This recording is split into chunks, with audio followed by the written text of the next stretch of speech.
भुवन सुंदरी part 1 ए।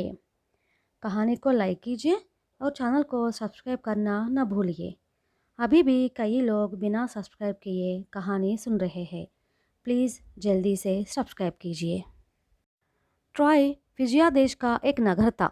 उस देश का राजा था वर्धन। जब उसकी पत्नी गर्भवती थी तब उसने एक सपना देखा। उसने देखा कि उसकी कोख से एक लूका उत्पन्न हुआ है और उससे निकलने वाली अग्निज्वालाएं ट्रॉय नगर को जला रही है। वह डर गई और वो चिल्लाती हुई उठी। उसने अपने पति से सपने के बारे में कहा। वर्धन के पुत्रों में से ज्ञानी नामक पुत्र भविष्य के बारे में बताने की क्षमता रखता था। वर्धन ने अपने पुत्र से उसकी माता के सपने का जिक्र किया। ज्ञानी ने होने वाले बच्चे का भविष्य बताते हुए कहा कि पैदा होने वाले से नगर का ध्वंस होगा, इसलिए अच्छा यही होगा कि उसके पैदा होते ही उसे मार दिया जाए। एक दिन शाम को जब अंधेरा छा गया तब वर्धन की पत्नी ने एक बच्चे को जन्म दिया। वर्धन ने उस बच्चे को मार खलाने की जिम्मेदारी उसके पशुओं की देखभाल करने वाले प्रमुख को सौंपी। वह पर्वत पर रहकर अपने पशुओं की देखभाल करता था। राजा की आज्ञा का पालन करके वह उस बच्चे को पर्वत पर ले गया, किंतु उस बच्चे को मार डालने की उसकी इच्छा नहीं हुई।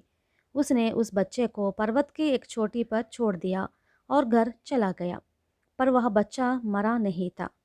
कहीं से एक रींछ आई और अपना दूध पिलाकर उसे पालती रही। दूध से और सर्दी से उसे बचाती रही। 5 दिनों के बाद पशुओं का रखवाला चोटी पर गया और उसने देखा कि रीछ उसका पालन पोषण कर रही है और बच्चा बिल्कुल सुरक्षित है। यह देखकर उसे बहुत आश्चर्य हुआ। उसे लगा कि यह दैवी माया है। उसे लगा कि बच्चे के भाग्य में मरना लिखा नहीं है। रीछ जब कहीं गई तब बच्चे को उसने उठाया और उसे अपने घर ले आया। वह बहुत सुंदर था, इसलिए उसका नाम रखा मोहन। मौत से बचा मोहन बड़ा हो गया। बचपन से ही वह अक्लमंद था, बलवान था और था सुंदर। जब वह बाल्य अवस्था में था तब चोरों ने उसके पशुओं की चोरी की। मोहन अकेले ही उन पर टूट पड़ा, उन्हें भगाया और अपने पशुओं के साथ घर लौटा।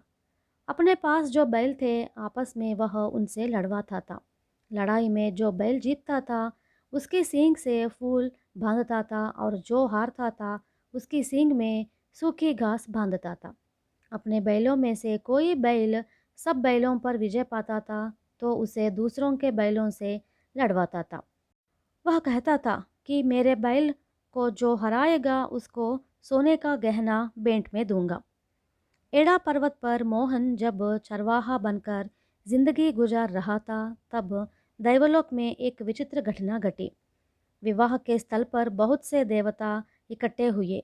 उस समय कलहप्रिया नामक एक देवता ने अतिथियों के बीच सोने का एक फल गिराया। उस पर लिखा हुआ था अत्यंत सुंदरी के लिए। विवाह के अवसर पर आई हुई 3 देवता स्त्रियों ने अपने को इस फल को पाने का हकदार घोषित किया। वे थी भूपुत्री, बुद्धिमती व कामिनी। वहाँ ऐसा कोई उपस्थित नहीं था जो यह निर्णय कर सके कि उनमें से कौन अत्यंत सुंदरी है।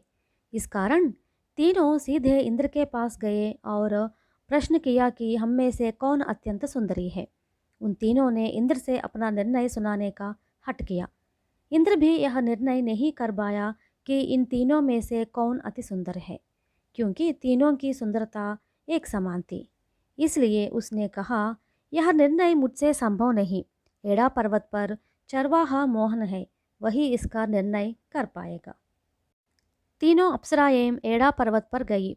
उस समय मोहन पर्वत के ऊंचे शिखर पर अपने पशुओं को चारा रहा था। वे उसके पास आई और सोने का फल उसे देती हुई बोली, मोहन, तुम भी सुंदर हो। अपना फैसला सुनाओ कि हम तीनों में से कौन अत्यंत सुंदरी है। जिन्हें अत्यंत सुंदरी समझते हो उसे यह फल दो। यह इंद्र की आज्ञा है। मैं तो पशुओं को चराने वाला साधारण चरवाहा हूँ। मैं देवता सौंदर्य को क्या जानूँ। मुझसे यह फैसला कैसे हो पाएगा। अब चाहे तो फल को 3 टुकड़े करके तुम में बांट सकती हूँ।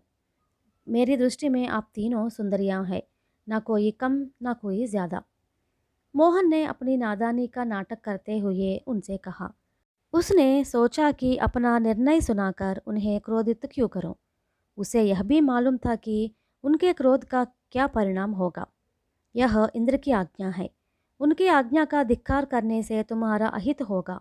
यूं तीनों ने उसे डराया। तब तो निर्णय करूँगा, किंतु सुनो, मेरा निर्णय तुम्हें स्वीकार करना होगा। यह निर्णय तुम में से किसी के विरुद्ध हो तो मुझ पर क्रोधित होना नहीं चाहिए। आखिर मैं एक साधारण मनुष्य हूँ। हो सकता है मेरे निर्णय में त्रुटि हो। मोहन ने कहा। तीनों ने अपनी सम्मति दी। उसकी शर्त को स्वीकारा। तुम तीनों जब एक ही साथ दिखाई देते हो तो निर्णय लेने में मुझे कठिनाई हो रही है। इसलिए तुम तीनों दूर जाओ और एक एक करके मेरे सामने आना, मोहन ने कहा। तीनों दूर चली गई। पहले भूपुत्री उसके पास आई।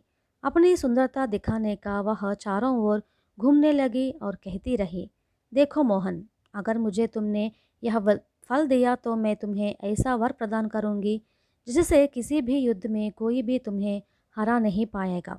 सौंदर्य और बुद्धि में तुम्हारे बराबर का कोई भी इस संसार में नहीं रहेगा। मैं तो चारवाहा हूँ। युद्धों से मेरा क्या काम? जय और पराजय का प्रश्न ही कैसा उठेगा, मोहन ने कहा। उसके चले जाने के बाद बुद्धिमती उसके पास आई। उसने कहा, हम तीनों में से मैं ही अत्यंत सुंदरी हूँ। तुमने मेरे पक्ष में अपना निर्णय दिया तो तुम्हें संपूर्ण एशिया का राजा बनाऊंगी। संसार भर में तुमसे बड़ा धनवान नहीं होगा, ऐसा वर दूंगी। मैं बख्शिश लेकर इस समस्या को सुलझाने वालों में से नहीं हूँ। क्षमा करना, मोहन ने कहा। आगे क्या हुआ अगले पार्ट में सुनेंगे।